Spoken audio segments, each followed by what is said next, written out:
Good afternoon, everyone. My name is Mark Dirks, and on behalf of ACRL and Choice, I'd like to welcome you to today's program, Supporting Gender and Sexuality Studies at Academic Libraries, which is sponsored by Gale, a Cengage company. Today's discussion is one in a series of sponsored webinars from ACRL and Choice that addresses new ideas, developments, and products of interest to the academic library community. Free to users, these structured 60-minute live presentations provide the opportunity for interactive discussions of important new issues and developments in academic librarianship by librarians, vendors, authors, and other interested stakeholders. Before we get started, I'd like to point out a few features of the webinar software. In the main area of the screen, you should be able to follow along with the presentation materials. Along the right-hand side, you should see a Q&A panel and a chat panel. If you don't, you can click the buttons labeled Chat and Q&A in the upper right corner of the screen to activate the panels. Please use the Q&A panel to submit your questions for our speakers. At the end of the presentation, they will take a few minutes to answer your questions, so please do send them in throughout. If you're experiencing any technical issues, please use the chat panel to let me know, and I'll troubleshoot the issue with you privately. Today, we're using the hashtag ACRLChoiceWebinars during the event. So if you have another screen handy, shout out to us. We're at choice_reviews on Twitter. Also note that we are recording today's program, and everyone who registered should receive a follow-up email with a link to the archived version. All right, and here to introduce our presenters today is Mark Cormier, Director, Humanities Publishing at Gale, a Cengage company. Great, thanks, Mark, and thanks everyone for joining us today. The numbers keep on going, which is great. So we welcome you as the webinar proceeds, and if you're just joining us midway through, this will be recorded and available to you to view and to listen offline. So again, thanks for joining us to listen and to learn about best practices, some resources, and issues that researchers and librarians encounter today in the course of studying or supporting student and faculty research in the area of diversity and sexuality studies. As a publisher, if you're familiar with Gale, as a publisher in the humanities, our goal is to support this growing area of interest in scholarship and campuses across the world. And we continue to do that today as we have done in the past. But in support of our two panelists, I would like to introduce them first and foremost. So joining us today, we have Sarah Howard. And Sarah is the librarian for Gender and Sexuality Studies and Research Services at Princeton. Prior to joining Princeton last year, Sarah was the library's liaison and selector for Feminist Gender and Sexuality Studies at Wesleyan. Sarah's position at the Firestone Library at Princeton began in the summer of 2016 and includes coordination with subject specialists in the development of reference collections, which is near and dear to my heart. In addition, SHAWN SMITH-CRUZ is the assistant professor and head of reference at the Graduate Center Library at SUNY University of New York. SHAWN is also the coordinator at the Lesbian Her Story archives, and we're proud to include some of those in our archives of sexuality and gender. SHAWN also contributes to Gale's LGBTQ advisory board, so we're happy to have SHAWN with us as well. We'd like to give a shout out to both of them for spending some time with us today, but also in the weeks prior, developing some of the slides that you're going to see in just a moment. So before I turn it over to Sarah, though, we'll take a look at how Gale has been and continues to support diversity programs and education in the academic space. So really briefly, I'd mentioned specifically my love for reference, having been here for some time, and also Sarah's work in reference and coordination at the Firestone Library. Gale has a long tradition of publishing in diversity studies. We've been doing it for some time, and before the large-scale creation of digital collections, which we tend to be known for now, we were the preeminent publisher of academic reference works that contextualize the history and culture of the LGBTQ community. But also, these reference works speak broadly to sexuality studies and the representation of sex and gender across the arts and the humanities at large. Each of these programs and publishing operations has had the benefit of being driven by advisory boards that include scholars, librarians, teachers, and subject experts like many of yourselves. As the need to support gender studies and sexuality studies grows across the board, Gale, like many of your libraries, has had to adapt and respond to the evolving curriculum through the creation of digital archives that bring some of the essential and unique primary documents to a wide area of studies, not just in sexuality and gender, but across the board in the humanities. This program, too, at Gale, with the benefit of some premier source libraries as well as smaller nonprofit institutions, has the same academic rigor that our reference advisory boards has. It digs deeper into a balance of document types and topical focus that we'll talk about in just a second. But more specifically, our most recent entry into our archival program is the Archives of Sexuality and Gender. It's a multi-part program we're going to talk a little bit more about in depth, and it comes as a direct response to faculty and librarians' continued pursuit of primary sources related to LGBTQ history and culture. In addition to this archive, we also have published recently the archive related to women's studies, and that will be touched on briefly, but the focus will be the Archives of Sexuality and Gender today. If you're familiar with our interfaces, this will look familiar as well, since we really try to make them look and feel exactly the same. So the burden on faculty is really about discovering content and not learning new interfaces. So in brief, the LGBTQ history and culture, since 1940 is published in 2 parts. And you see some of the details here. It includes the first 2 parts that focus 1940 to the present. The nature of having these combinations of content provides a lot of multidisciplinary appeal. It expands into areas of political science, media studies, history, psychology, and many more. The archives are pretty extensive. They're large. They bring large collections of material to students and researchers, often for the first time. And while we continue to publish in this program, we'll be expanding the collections to dive a bit deeper into elements of LGBTQ culture, but also going back in time to explore the emergence of sexualities and gender identity. We have an idea of where we want to publish and in what areas, and our advisory board is critical to helping Gale understand where the most important areas to focus are and how they fit into the program at large. It's not just about dates of coverage and subject matter, but also the balance between periodical content, newspaper, manuscript documents, and other documents that come as part of a collection that makes up each archive. So the focus of these resources in particular is that balance of document types as well as the focus of the materials themselves. And each component collection represents the curation and collection development efforts of each source library or institution. So in this case, researchers gain the benefit of not only examining the content, but also how the materials were originally organized and delivered to Gale. Geographic content and coverage is available too, so procuring these collections internationally presents its own difficulties, and I think SHAWN is going to elaborate on a few of those as they relate to the Her Story archive. The contemporary focus of the initial collections is intended to represent the emergence of the community in the post-war era, but also revealing social structure and response to homosexuality during the First and Second World Wars. Future archives will focus on the first half of the 20th century and before, as well as deeper topically based collections. I'm providing just a few of the content details here. It expands on post-war history to include materials related to underrepresented groups, international organizations, manuscript collections, and more.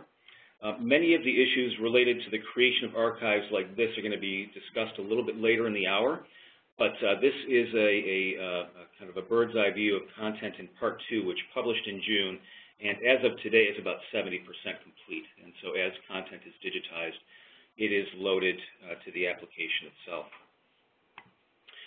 A bit more deeper dive into the content details for Part 2. So this is to talk about some of the global providers, including the London School of Economics and the Canadian Lesbian Archives and the Lambda Archives as well.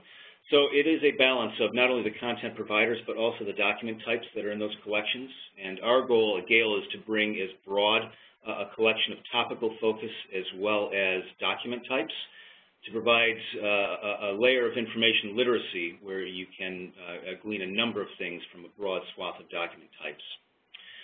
So I bring this up because some of these will be touched on along the way, just in terms of how content is created, how it's curated, some of the issues around copyright and supporting sexuality and gender studies at large. But to begin with, I'm going to turn this over to Sarah, who's going to speak about supporting gender and sexuality studies at Princeton in particular, and then we'll move on to SHAWN after that. So I'm going to turn it over to you, Sarah.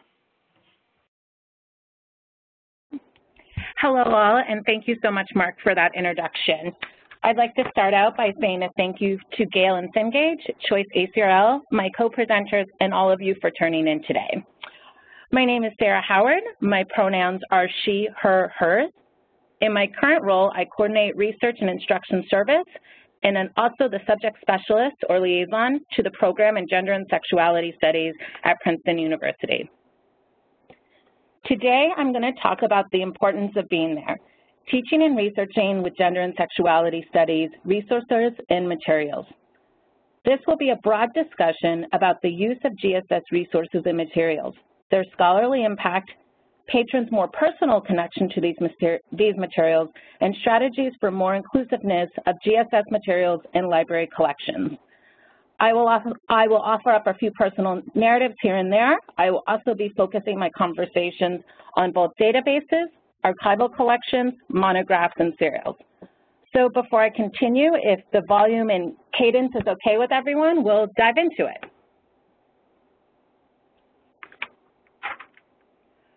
So when I first set out to do this presentation, I had this slide as the second slide, but I'm going to jump ahead one and then return to this. Because before looking at the past, present, and future of using these materials need to ideally be in our collections. So I want to talk about the danger of not being there. First and foremost, why is this dangerous? I think when we look about when these materials are not there, what are we telling our patrons? That these stories, histories, and experiences are not relevant or lack research value? I think the very simple answer is that is what we're telling our patrons. Now with that, I will say there's a huge caveat here related to cost of these materials and having these materials physically in one's library or accessible via databases and archival collections. I think it's important to note that if our patrons know there are librarians and library structures in place to obtain these materials via referrals, interlibrary loan, I would still argue that is a there for those materials. And as a quick note, for folks out there, I'm very interested in discussing collection development collaboration with GSS materials, so please feel free to reach out in Q&A or my contact will be available at the end of my session. No. So another part of the danger of these materials not being there is when our patrons are using these materials not only for scholarly support, but resources related to identity development. I would argue with budget constraints, or even arguably without them, we need people in the library who are champions of these collections and resources. So now we'll just go back one. Looking at the past, present, and future of having these materials is nothing new.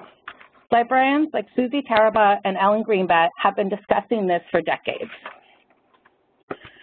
Ideas of the past, present, and future are in no ways fixed entities. Both the availability and access to GSS materials and resources can change greatly, not only from institution to institution, place to place, but also even within said institutions, depending on current library leadership, political climates, or funding. The bigger picture of looking at the past, present, future is inclusion, and widespread inclusion in academic public libraries and in archives is relatively new.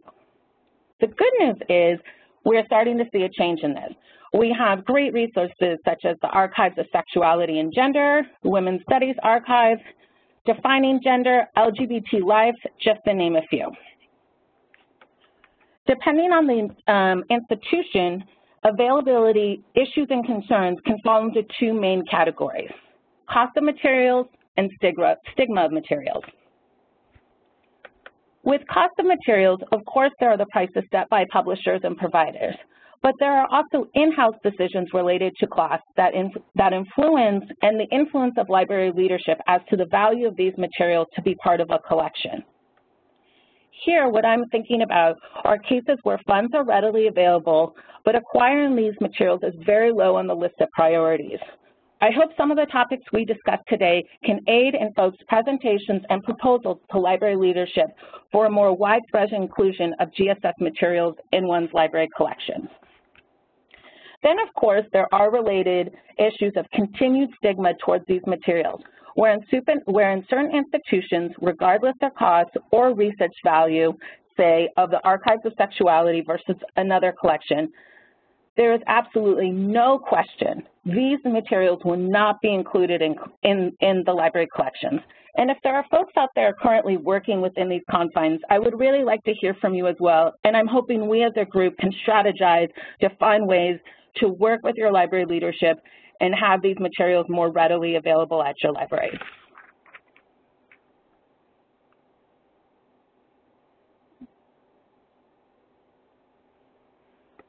So I will start off and first say that it should say now that we are getting here. This was a last-minute edit, but I think it's important to sit in that for 1 second because at first I said, now that we are here. And I'd just like to underscore, while we have made tremendous steps forward in the inclusiveness of GSS materials, there is definitely a lot of work to be done. First of all, when we acquire these materials, we should engage and empower our patrons to use these materials and engage them loudly, introduce new materials, send messages to listservs, hold demos, do displays.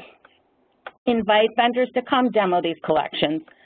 Invite faculty, other members of library leadership committees. Cite examples when doing research and reference sessions with students.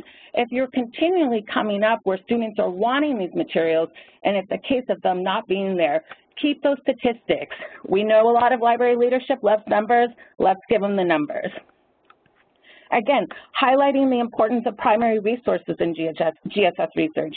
I've met with students this past week, continue things I hear. I want to look at correspondence. I want to look at original pamphlets. These ephemeral materials have extreme importance and research value.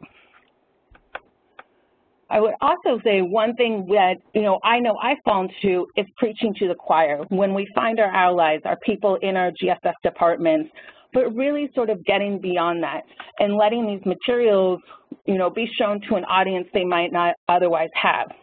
In our current institution, we have embedded librarians in our first-year writing program.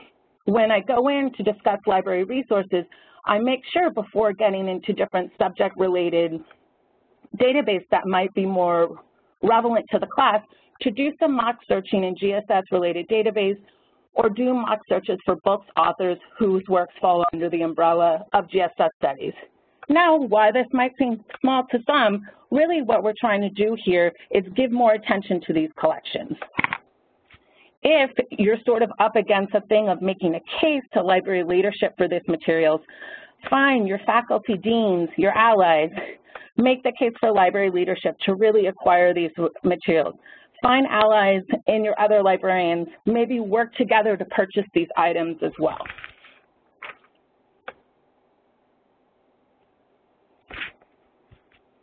So now we're going to take a turn at researching with GSS materials. A few years ago, when I was working with a student doing preliminary research on their thesis, they sort of let out a sigh midway through and said to me, wow, this research takes work. And that is certainly true of all research.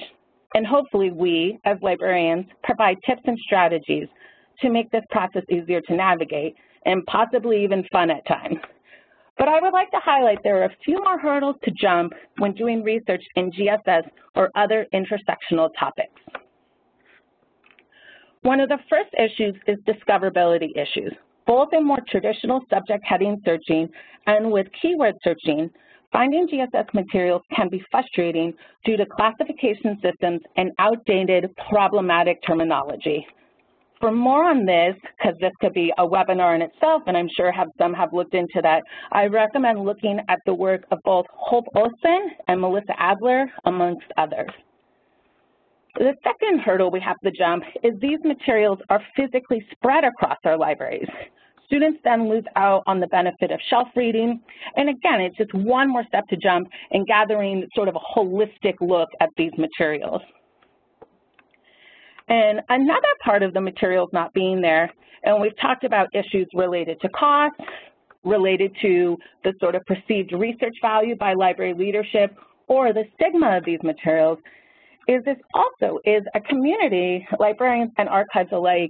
I think we really need to do the work of building relationships, especially with independent and grassroots organizations, to make sure their work and materials they produce are part of our collections.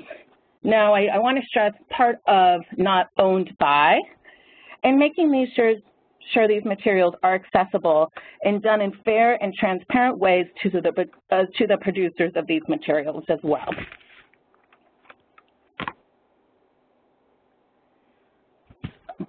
So next we're going to look at teaching with GSS materials.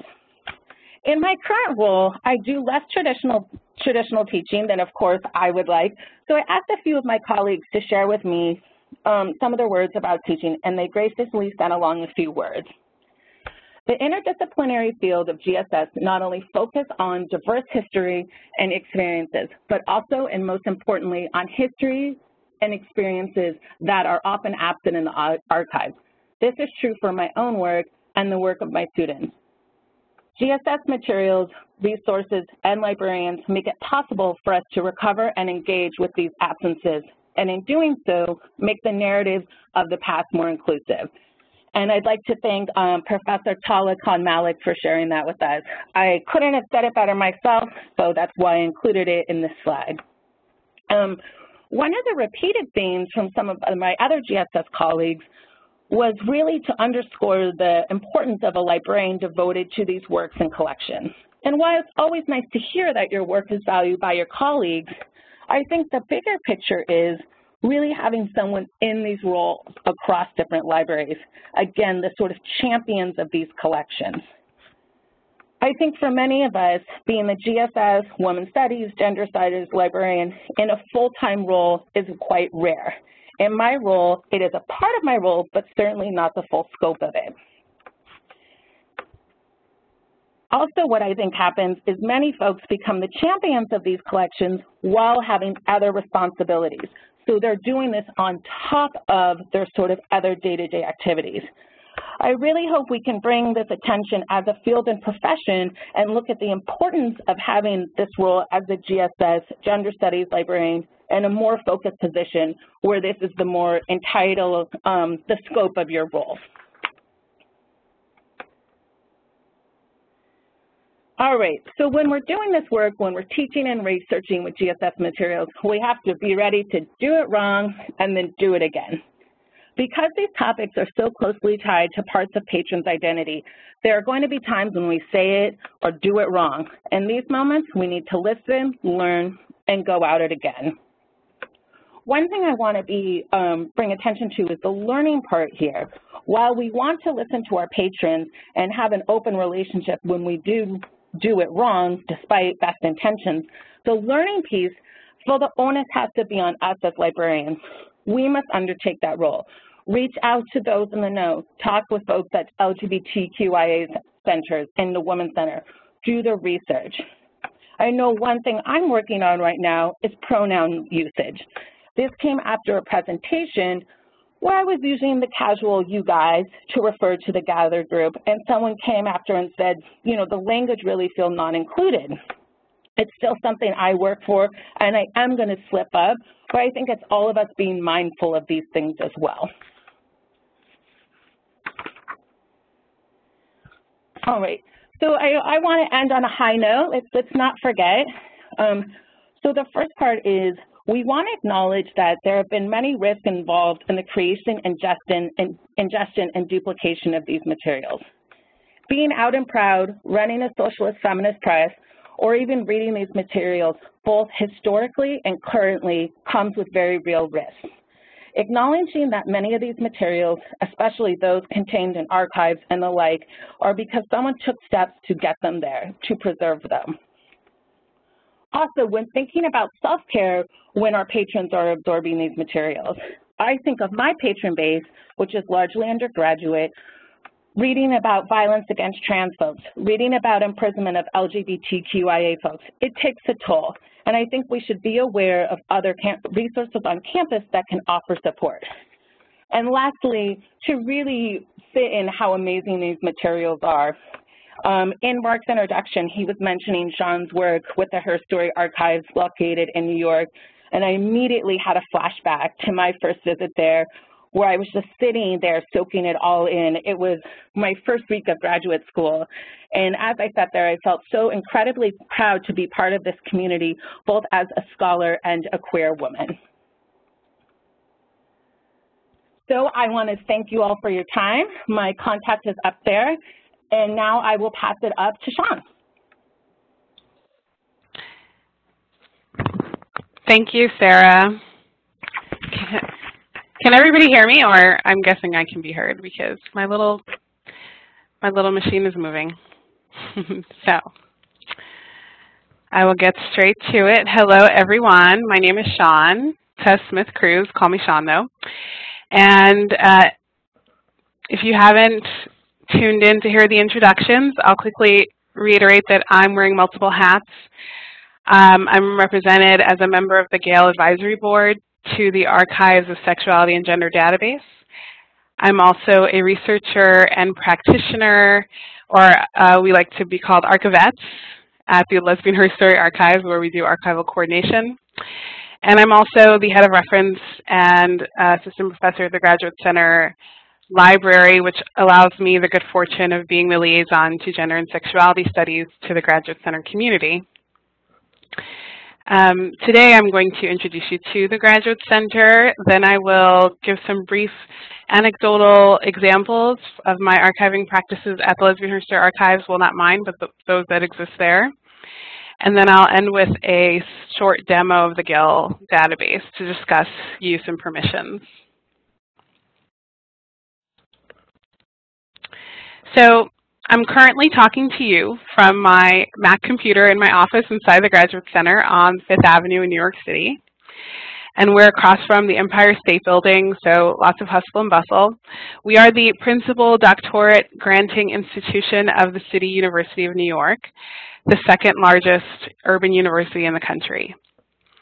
The Graduate Center offers a wide variety of centers and institutes, including CLAGS, which is the Center for LGBTQ Studies, and the first LGBT Scholarly Research Center, where I operate as chair of the Archives Committee on our board of directors. With more than 30 doctoral degrees, the Graduate Center has a small core faculty of approximately 150 senior scholars mostly.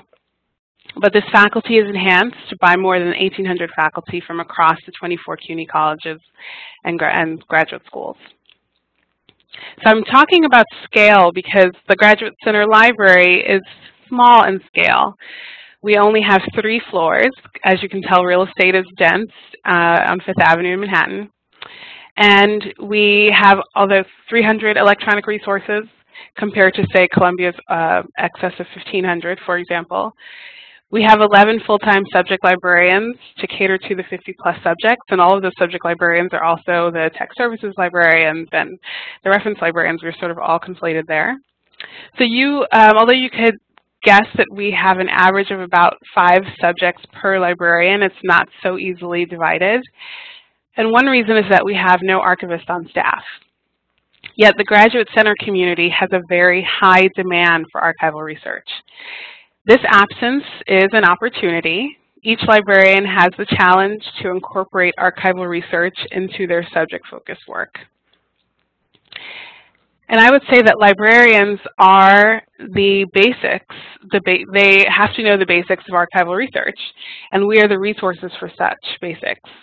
So tonight, for example, we are currently offering a workshop being led by an adjunct librarian who has worked for over a decade at a separate university archive.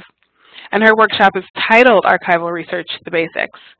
It's open to everyone in the Graduate Center community, and in the past has been offered as a component to the Archivist Roundtable's Metropolitan New York Archives Week to the wider New York City community, and I've taught it also a few times.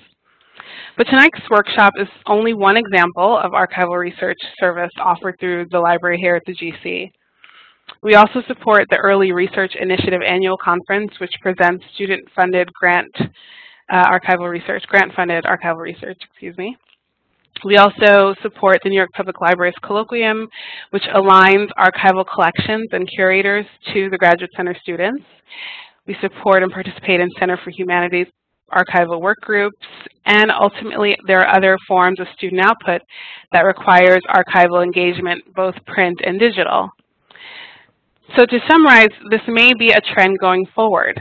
As archival research becomes standard as a methodology for interdisciplinary fields of the humanities and social sciences, I think it's a useful tool for all librarians to have a handle on supplying resources of archival nature, regardless of having an archival background. So I'm going to backtrack a bit to discuss my personal research as it may inform the potential work of scholars or other librarians or archivists working in sexuality studies. My research and writing focuses on Black lesbian narrative. Some of my work with the Lesbian History Archives includes creating archival collections for Black lesbians. One collection in particular is the Salsa Soul Sisters, the first known Black lesbian organization founded in the mid-1970s in New York City. Much of the collection are primary resources, and they take the form of meeting minutes, flyers from event planning, board activity, and discussion groups with different topic outlines. Despite the formats of the materials, whether t-shirt or button, one theme prevails, and that is the idea of space. Between ticket vouchers and newsletter publications, you'll find maps or handwritten, hand-drawn renderings of the insides of city buildings. We'll find locations listed for where to hold the next meeting. Cassandra Grant, who is the member who donated the previous iteration of the Salsa Archive in 2016, she pointed out in an oral history interview that, quote, "We had to find our space, and our space was not inside the conversations of white women." Housing the collection inside the Lesbian History Archives was always a possibility, though. One Salsa board member, Georgia Brooks, donated a collection in 1983 that was labeled Salsa Soul Collection alongside her own name, Georgia Brooks. And inside included the full run of their published newsletter, the Salsa Soul Gazette, along with official meeting documents. This was donated after she resigned from the Salsa Soul board. Brooks was also a volunteer for the Lesbian History Archives and created, with coordinators Morgan Gwenwall, and Paula Grant, a traveling Black lesbian exhibit called Keepin' On Black Lesbians. As a longtime volunteer to LHA, Brooks saw the significance of placing organizational materials into what some Salsa women saw as an institutional archive, despite its community focus. The intention of Salsa was to bring Black lesbians together as a group, quote, uniting us. Donating to what was seen as a white archive could have potentially hindered this goal in 1983. The completion of the Salsa Soul collection process took an additional 33 years.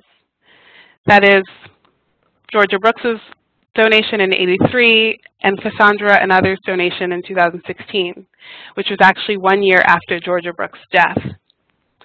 Trust had to be rebuilt over this 33 years, and the women had to feel connected to the idea of donating their legacy to a community archive such as the Lesbian History Archives.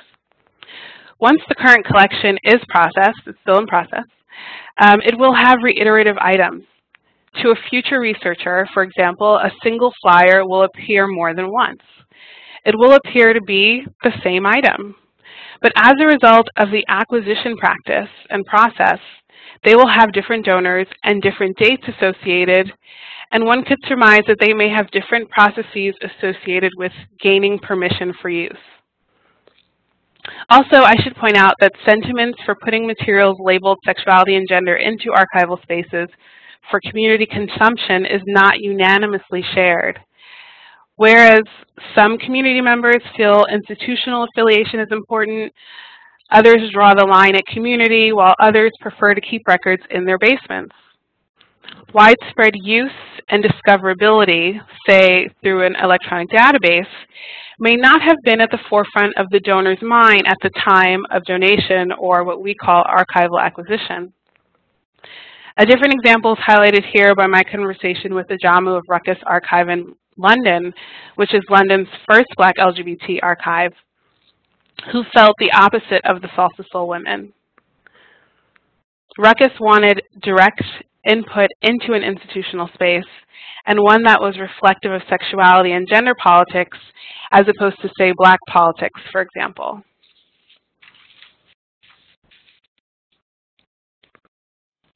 I'd like to use my anecdotal experiences to ponder, what do these variations in community donation practices tell us about use, tell us about copyright, or tell us about permissions?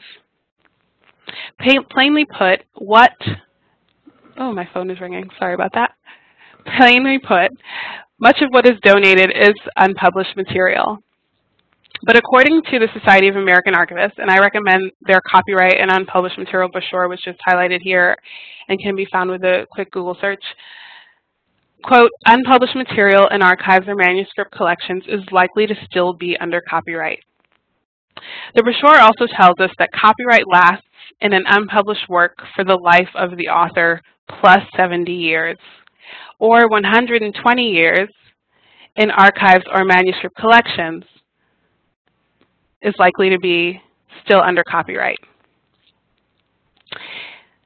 This puts librarians and scholars in a unique position to guide researchers using LGBTQ materials through the vestiges of copyright. I should also note that pre-20th century historians and scholars of archival materials that predate Stonewall, for example, will find that the copyright issue is very different than those studying late 20th century post-Stonewall LGBTQ activist history.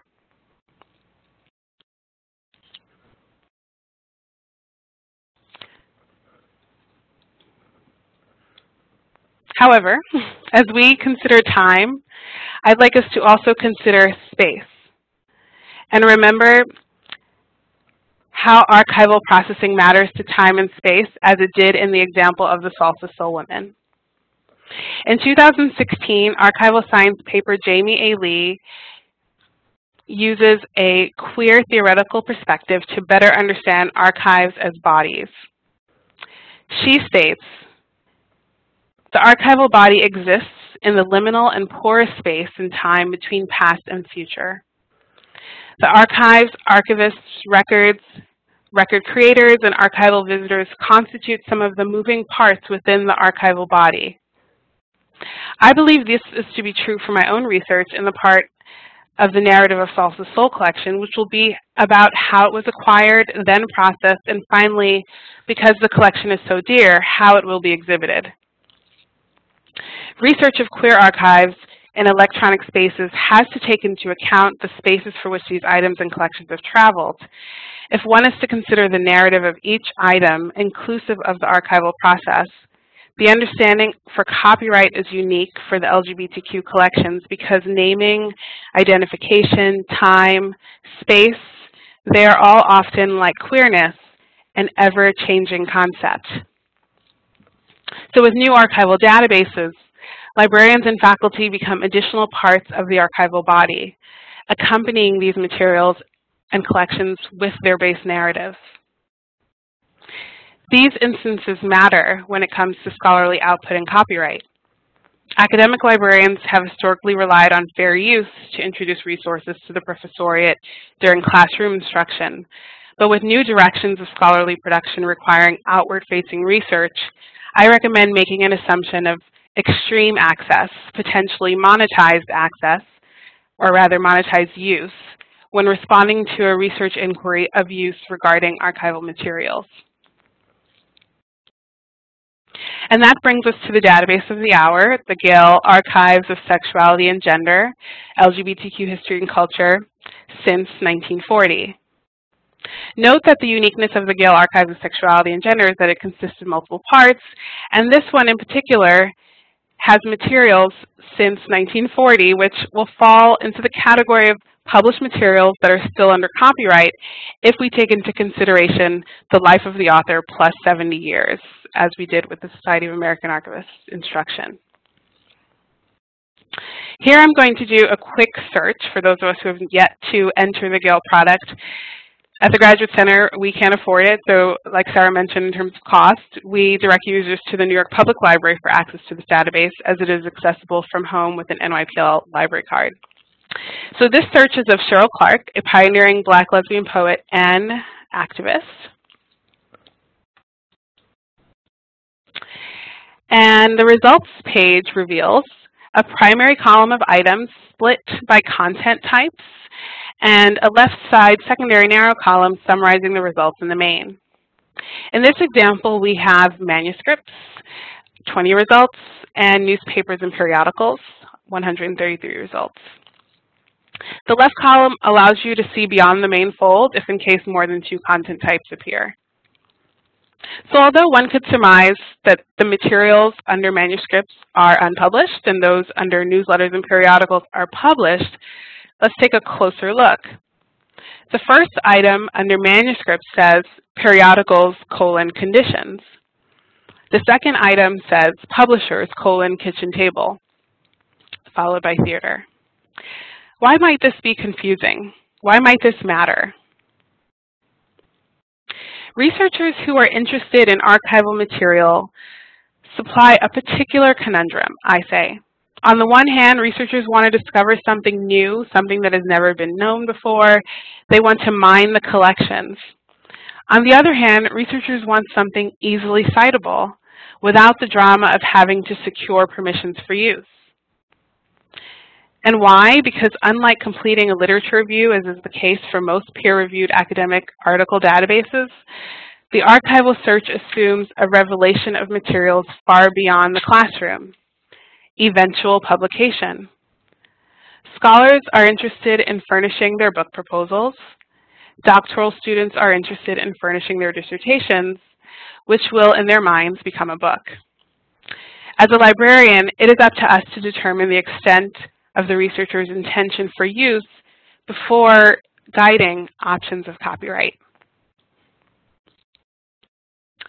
As an engaged archivist and community member, I happen to know that many of the results will highlight materials from the Lesbian History Archives. If we clicked that second slide, Publisher's Kitchen Table, we would see the scribbled presses at the top corner of the item. This is an archivist's etching, meaning one of the coordinators or a volunteer wrote that in, post-donation. It means to say that the item is actually a folder titled Kitchen Table, Women of Color Press, 1973 to 1996, and undated. This folder was from a box of similar folders whose contents were grouped together or cataloged by many lesbians over a period of time in files called the subject files. And in fact, when I do tours, I often say that the subject files were created by multiple people. So where I would have placed something in presses, you may have placed something in poetry. So knowing that there's this variation in the ritual of cataloging, this can inform a librarian's advice. This happens to be this folder of the subject file labeled Lesbian Publishers and Presses. The page here has the numbers of, on the right side is the entry where Gail's magic works, and it tells us every single page that Cheryl Clark's name appears. And then, if you look on the left side, it tells you that we are on the first page of the folder. If we go directly to page 7, the first potential Cheryl Clark entry, Gail does a thing that a researcher cannot do on her own, which is find every instance of a person inside of a sheet or inside of an item, who she was with and when she was mentioned. So this flyer for an event in Erasmus Hall, the high school in my hometown on Flatbush Avenue in Brooklyn, of course requires more information. So do we have more information? Yes, we do. We have multiple points of reference. When you look closer into the database, what can be revealed is something so much more efficient than the traditional labor of permission seeking. The ultimate questions to start and begin with and to ask are, is the item published? And if yes, then check with the publisher for use. But if no, then who owns the object? Which person or organization ought to be contacted for permission? These notes offer multiple avenues for which we can find permission and seek it. The librarian's role here, however, is not to seek out the person for whom permissions must be found, but instead to help guide the researcher through the process, pointing to the various points of metadata surrounding every single item, with the knowledge that the message may be multi-layered, dependent on space and time. So these are my references, and thank you.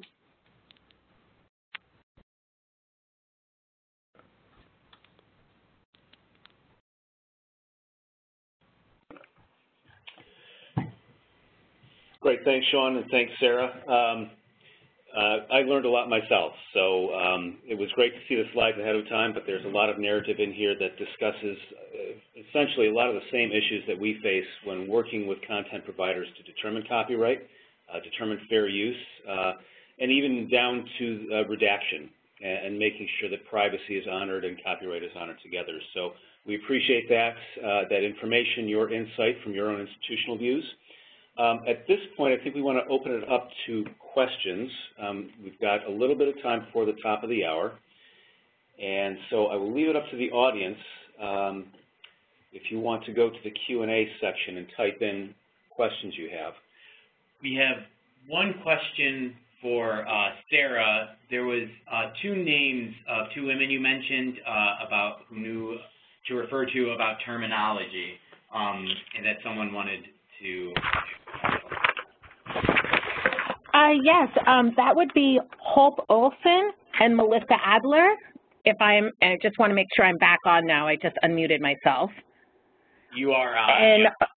Great, thank you. There's also Emily Dravinsky. There's just a ton of great work coming out in the field about this. And if the asker wants to write me individually, sahoward@princeton.edu, I'm happy to provide a further list of those names and the titles of articles and so forth.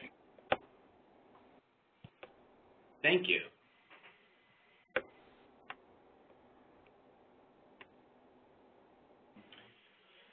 Any additional questions on the phone?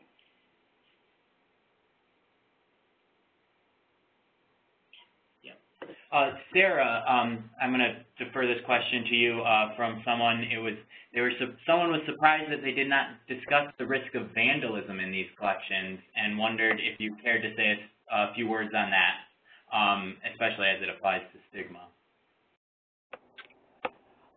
For vandalism, that's an interesting question. I think in general with GSS materials, they would be like other materials in the library, especially if we're dealing with undergrads, we know that things happen and, things get left out. If the thing would be more purposeful vandalism, that's an interesting sort of way to frame it. I don't know if I've had that experience in institutions I've worked at before, but it's certainly something to think about. As far as I'm thinking bigger pictures of it is a thing of displays or when promoting these materials, if someone would take down signage or try to take down materials as well. I haven't had that experience, but I would hope then what you could do is as a library or librarians is open up a campus dialogue, invite folks in and say, what happened here? Maybe create a space or a board where people could put up Post-its and say what sort of propelled them to do that. But I think as sort of we're in these campus positions in these different political climates, if we don't have these open conversations and spaces, then we're either sort of faced with not having these displays up or these materials out, which is certainly not the way to go. But also we do want to still foster spaces of free speech. So thank you for that question. It's really not a place my thinking pattern goes to, but that's certainly important to acknowledge. From a publishing standpoint, I don't know of an instance that we have encountered with the recorded materials as they exist today being vandalized, and a lot of times we're looking at collections that have not been digitized, but they're also in private holdings. So the One Archive in California, but also some of the other collections that are in both parts 1 and 2 were not necessarily privately held, but they belonged to institutions that had a membership. So they weren't necessarily open to the community at large. So I have not seen that myself, but I am sure that we may see it in the future. Can I also comment on that too? I find that at the Grad Center Library, we actually have a special fund just for LGBT materials that it's through an endowment through the CLAGS Center. And as a result of that endowment, we have a large array of LGBT materials, more than any other collection or any other subject. And at this, although it's the most populated collection, it's also the one with the most use. And so I wouldn't say that we have vandalism, but instead what we have is just immense amounts of care and sort of like markings. I mean, people really fondle and indulge in these books. They're always off the shelf. They're always being renewed and recirculated more than other books, more than the sciences. You know, they're ultimately going to be in need of repair more often, but it's not through anger or hate. It's always through just intense appreciation, passion, joy, and love for this material. That's awesome to hear. If there's anyone, we still have about 10 minutes left. If anyone has any other questions they'd like to get Mark or any of the panelists' thoughts on, feel free to put them in the chat.